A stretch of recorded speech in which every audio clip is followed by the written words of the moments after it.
So on the iPhone 16 Pro, Apple introduced this new button on both the regular and the Pro iPhone. This move is unprecedented in the history of Apple because they usually release new features on the Pro phones first and then the regular phones a year later.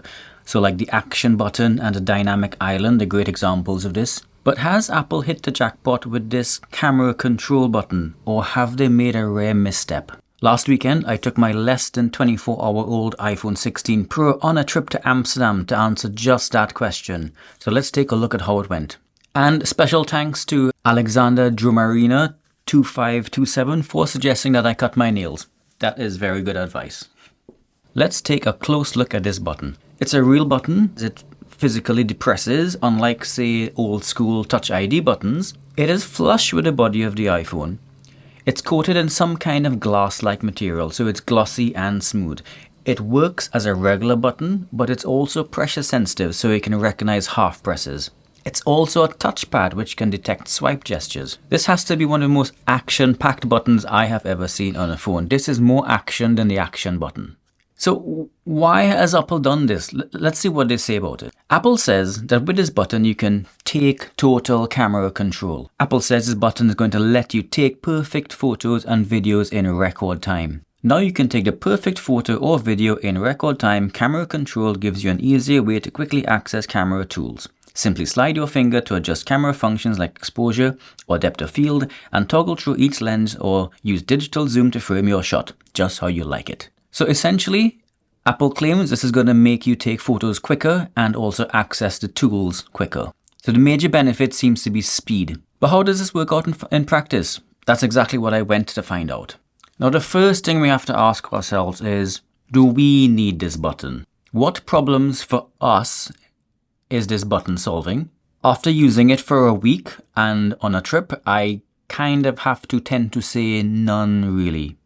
For most people. Now, why do I say for most people? Because there are some people who would appreciate the button for being artsy. Like there are people who appreciate cameras that actually slow them down because it kind of makes them think about the picture, the composition, the content and everything. So that's why I say the button is not for most people. There are also people who like to take pictures in black and white and use film cameras, and I don't understand them either, but you know, hey, they exist.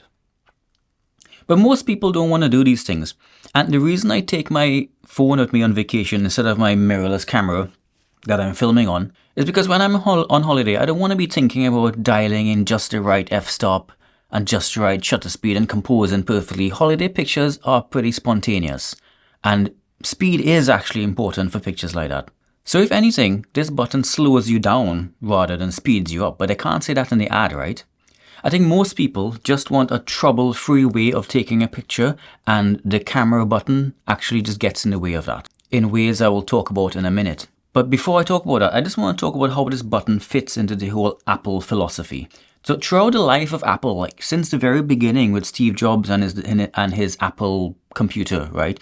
The purpose has been to make devices simpler so that more people can use them without having to do training courses or without having to have a degree in computer science or something. Everything was simplified as much as possible to get good results without having to learn anything. Now, for years, Apple has been reducing clutter on their devices and software to achieve this. It wasn't too long ago they were removing everything from their phones. Remember, first the headphone jack went, then the fingerprint sensor went, Force Touch went, for the 5 of you actually use that.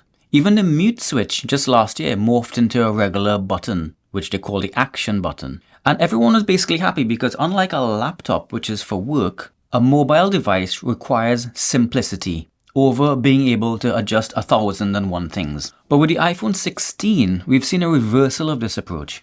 Now, not only have they added a new button, but it's one of the most complex buttons imaginable. One which users literally have to learn how to use from scratch, and one which adds nothing new at all. So the addition of this complexity is truly unlike Apple, and it blurs one of the major reasons I recommend Apple products to people, and that is simplicity of use. Now let's talk about the practicalities of using the button. So firstly, there are a lot of problems that hinder the use, and some of those are poor design choices. For example, making the button flush with the side of the phone. This causes 2 significant problems. First of all, when you want to find the button by feel, like if your phone is in your pocket or something, it's literally impossible because it just feels like another part of the phone. Even if you have one of the Apple cases, The pass-through buttons for the camera control are also flush with the case and means you can't find it by feel at all. Something you could do with all of the other buttons, including the action button, because I can find it quickly. Now, the other consequence of this stealth button is that I'm constantly pressing it by accident, like just picking up the phone, I press it. Just taking it out of my pocket, I press it. So I end up with all of these false camera starts. And like a few times I've started it without knowing it in my pocket, and a few minutes later I'm like, why is the phone so hot? It's because the camera has been running in my pocket for like the last 10 minutes, draining my battery. Now, there is a solution for this. You can set the camera control to activate the camera after a double press instead of a single press. And this alleviates a lot of those problems, but it then does make starting the camera slower again. I also found that the actuation of the button felt a bit weird. And it's not because I'm used to a certain shutter button feel from using digital cameras for years and years. Like, I'm comparing it to the other buttons on the iPhone itself. So although this doesn't work yet, you're meant to press lightly to focus and then press all the way down to take the picture like a normal camera. Now, I know this isn't available yet for some reason. Like, how hard could that be to actually code? But anyway, unlike a proper camera, there's no feedback at all when you do that first half press because the button doesn't move at all. That's completely pressure based. And as a result of this, I don't know when I'm half pressing or not. Like, if engineering a physical half press would have been too demanding, at least they could have given me some haptic feedback or something when I half pressed. This combined with the fact that the force required for the half press and the full press is not much different. So I'm always taking a picture when I'm just trying to change a setting, or changing a setting when I'm trying to take a picture. There is something you can do about that as well. It helps a little bit. If you go into accessibility, there's a hidden setting there. Side note, I don't know why Apple hides all of these settings in accessibility. Anyway, it allows you to increase the pressure sensitivity of the button. So if you set this to light pressure, this puts a larger gap between the pressure required to activate the settings and the pressure required to take a picture. Now, what you can't fix by software, however, is how much force the button requires to fully press. I think it's way too stiff, and unfortunately this stiffness is built into the hardware of the iPhone, so you're not going to be able to fix this. This is how it's going to stay. It's so stiff that I invariably shake the phone when pressing it down, adding blur to many photos that I've taken in this way. It's so bad that I actually use the volume buttons like I did before to take pictures, because those buttons are engineered really nicely. They have a really nice, soft, but yet clicky press, which is kind of hard to describe in words, but if you have one, you know what I'm talking about. Now, lastly, I'd like to mention the usability inconsistency when using the single press camera activation function. I did talk about this a few minutes ago, but like, okay, when the phone is unlocked, you only need one press to activate the camera. But if the phone is locked, you need one press that kind of turns the screen on and then another press. And that's inconsistent. So sometimes you need one press when the phone is unlocked, but then you need two presses when the phone is locked. So because of this, I have to use the two press option just for consistency. So now when the phone is locked, two presses opens the camera, and when the phone is unlocked, two presses still opens the camera. Now, I just want to talk about cases, because cases actually affect the operation of this button significantly. Firstly, I think we can all agree that having no case at all is the best. But honestly, nobody pays $1,000 for an iPhone and then doesn't put a case in it. This year we have three options, all three of which I have on me right now, and I can demonstrate them. So the most obvious candidate is the first-party cases from Apple. These have camera control extensions built in the case, therefore giving the best experience possible. In my usage, indeed, these cases feel just like using the bare phone. However, this also means that one of the flaws, that the button is flush and hard to find, is also carried across the case barrier. The next type of case is the one with a hole. Now, these cases are not inherently bad, but there's a huge variety of different cutouts on the different cases, so your mileage is really going to vary. My personal opinion on this Aramid case from Benks is that it's okay. You just need to learn to get into the groove so that the touch sensor picks up your finger. The advantage is that this kind of case does solve the problem of locating the button, because you just have to feel for the slit in the case. It also reduces the tendency of the camera activating just by picking up the phone if you have a single press camera activation enabled. Now, the last option, which I think is the best option, are these minimalist Aramid cases from Benks or other manufacturers. Now, these cases have cut out not only for the camera control button, but all of the buttons, so it is a consistent experience on all of the buttons on the phone. And also, because these cases are so thin, it doesn't really affect how much you interact.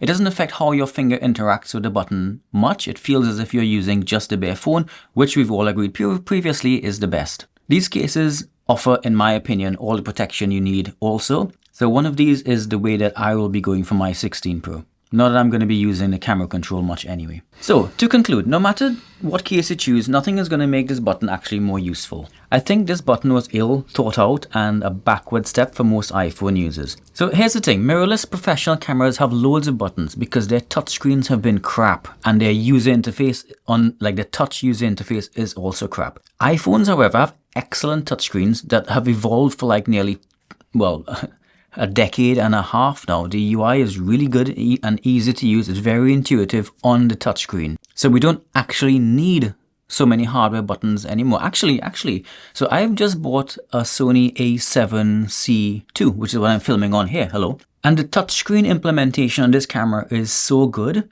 that I hardly use the buttons on the camera anyway. And I think that's how things should be going. We should probably be moving away from buttons and more onto touchscreen, because when I'm filming myself, like here, I could just change everything on the touchscreen without having to reach behind and go and start going through menus with a button. For the iPhone to take a step backward like this, it's really confusing to me. You might say, well, you don't have to use the camera control if you don't want to, right? And yeah, you have a point. But the button is there, and it's not just on the Pro phones where you might expect it. It's also on the standard phones. Apple really wants everyone to use this button, and I think it's going to give people a worse experience and give people a worse impression of iPhone. Now, if they had given this button to the Pro phones only, I think that would have solved another problem.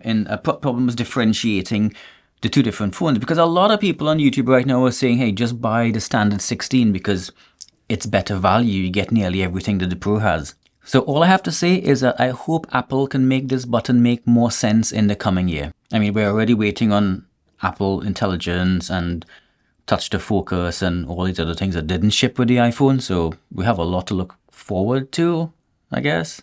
Okay, so final thoughts. After using this phone for a week, well, nearly 2 weeks now, a week and a half now, this is how I have my camera control set up. I use a double press to start the camera app in photo mode. I've left the action button to start the camera app in video mode. I've set the sensitivity to lightest touch in the accessibility options. I use the camera control to start the camera app, and then that's it. I use the screen to do everything else, to change all the settings and take the picture, because this gives me the least camera shake of all. Well, I do use the volume control sometimes as well, especially if I'm taking a back camera selfie when you can't see the screen. So this way I still have quick access to both the video camera and the stills camera. But honestly, the camera control to me is just a way to start the app. It's a real waste of all the tech that's backed in there. So that's all I have to say about this weird button for now. I'll be doing a review of the 16 Pro as soon as I've had a little bit more time to use it. I'll also be reviewing this awesome Benks Golden Tide case in the coming days. So if you like my style and you want to see those videos, be sure to like and subscribe. Remember, this video is sponsored by you liking and subscribing. So please do so if you want to support this channel. Now, if you want to pick this up in the meantime, or any other Benks case, I've got a link in the description, and there's a discount code as well. There's this one here. You get 15% off. I don't get anything from it. I just want you to get a discount. So until next time, click the video up here or here, because YouTube thinks it's something that you're going to be interested in. So that's it for me. Bye for now.